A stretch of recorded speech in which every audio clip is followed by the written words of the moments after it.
By the end of the year, Russia plans to form 2 armies and 30 formations, including 14 divisions and 16 brigades. In December 2023, Putin signed a decree to increase the size of the Federation's armed forces to 2,200,000 people. At the beginning of the full-scale invasion of Ukraine, the total strength of the armed forces of the Russian Federation was 1,900,000 people, including 1,010,000 military personnel. Thus, with 2 decrees, Putin increased it by more than 300,000 people, roughly the same number of dead and wounded Russian troops lost in Ukraine, according to Western sources. From the Moscow Times. Such massive losses in Russia's war against Ukraine may encourage the Kremlin to be more active in mobilization. Experts estimate that if Moscow decides to act openly, it could mobilize up to 500,000 people. To make up for the losses, they can carry out a limited mobilization, draft 20–30,000 per month for immediate dispatch to the front. But they may decide to do more than that. They said 300,000 in 2 months, but I don't believe it. They will not have time to recruit, train and arm in such a period of time. Alexander Musienko, head of the Center for Military and Legal Studies, in a comment to the RBC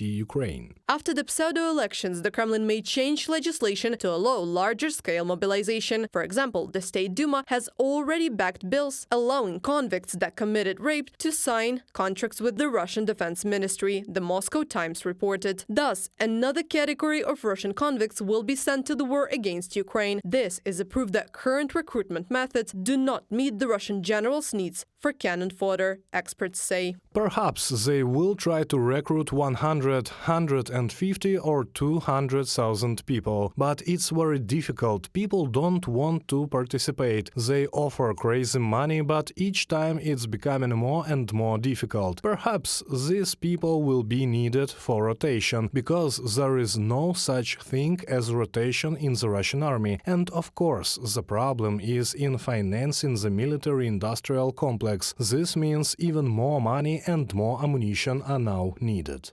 Recruitment of foreigners continues to be another way of replenishing Russian army. India's Central Bureau of Investigation has uncovered the activities of a network of recruiters with dozens of victims. The exact number of foreign nationals in the Russian army remains unknown. Many were tricked or forced into signing contracts with the Russian Ministry of Defense. Victims of deception are often young men who responded to advertisements for immigration or profitable temporary work in Russia. Reported by Anastasia Tarnavska, Andriy Dmitrenko, UATV News.